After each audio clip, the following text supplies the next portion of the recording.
Okay, let's get Billsy. Video number 2 of the D.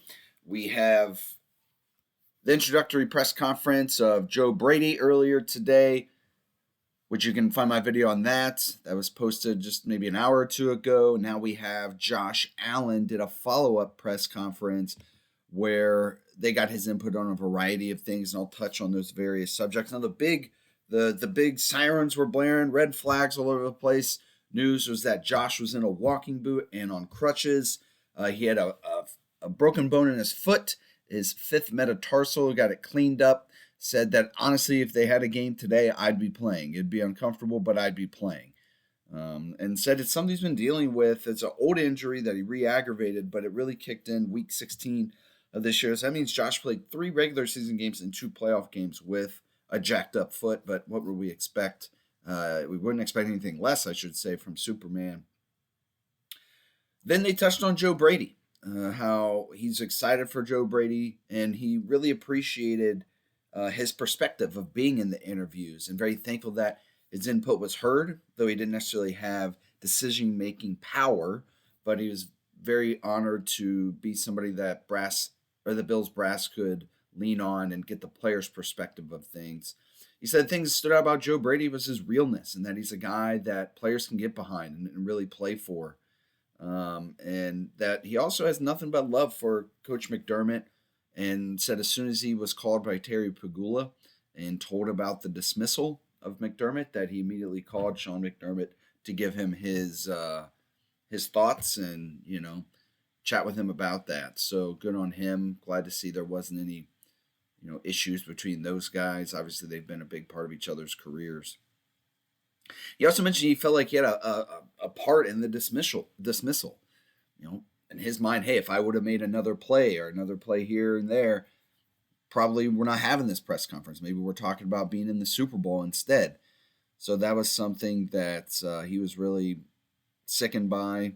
But at the same time, he's very excited to be playing under Coach Brady and believes in his vision, and the guys will respond accordingly. But at the same time, he's sick to his stomach at how the season ended. I mean, we all saw how broken up he was after the Broncos game. I mean, he was in tears and he could barely talk. That really affected him, obviously. So there's a wave of emotions in the last week and a half. He goes from playing in the AFC divisional game, thinking they're going to win it, to his coach gets fired, to he has surgery, to he's in 9 interviews with various head coaches. He's also his wife is expecting in March. So a lot going on for Josh, and so an up and down last couple weeks for him. He did say that he and Brady promised to hold each other accountable and to ultimately get a Super Bowl championship for the Buffalo Bills, which, hey, I love it. We all love it. That's music to our ears, right? Big news from a personal standpoint, as I mentioned, with Josh's wife, Haley Steinfeld, being pregnant. She's due in mid-March. He can't wait to be a dad. Said him and his wife are really excited about it, and said that that's the thing he looks forward to most is being a dad. He said that he loves being a quarterback in the NFL, loves being the quarterback of the Buffalo Bills, but his most important job would be being a great father to his child and probably children down the road.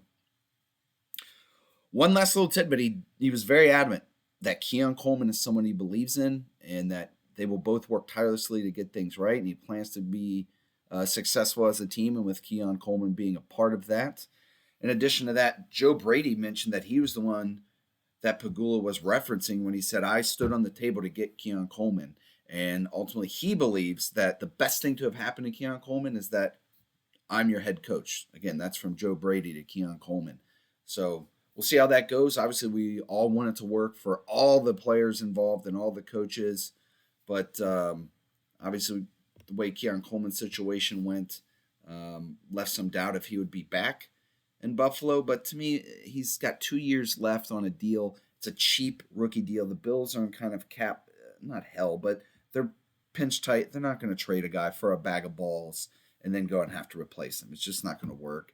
So good on them. I'm glad to see that seems to be what we're going to do moving forward. And we can kind of start anew with a new coach, and Keon Coleman kind of has a fresh start moving forward. So glad to hear that. Last little bit, I mentioned that we have some DC news coming up. So if you saw my video the other day or yesterday, Jim Leonard, Jim Schwartz, one of the Jims needs to be the Bills' defensive coordinator. Please, God, oh God, please let one of them get this job for the love of Jesus.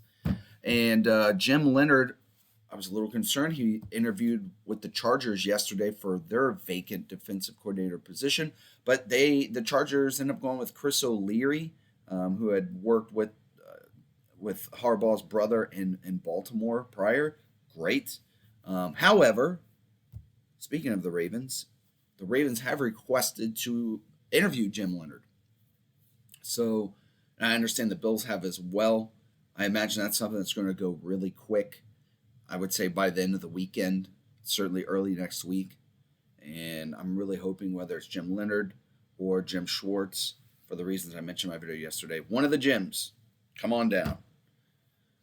Beyond that, that's all I have for now. There's going to be plenty more. I have more thoughts and reaction on the Joe Brady press conference. For now, you know what I say? Go Bills.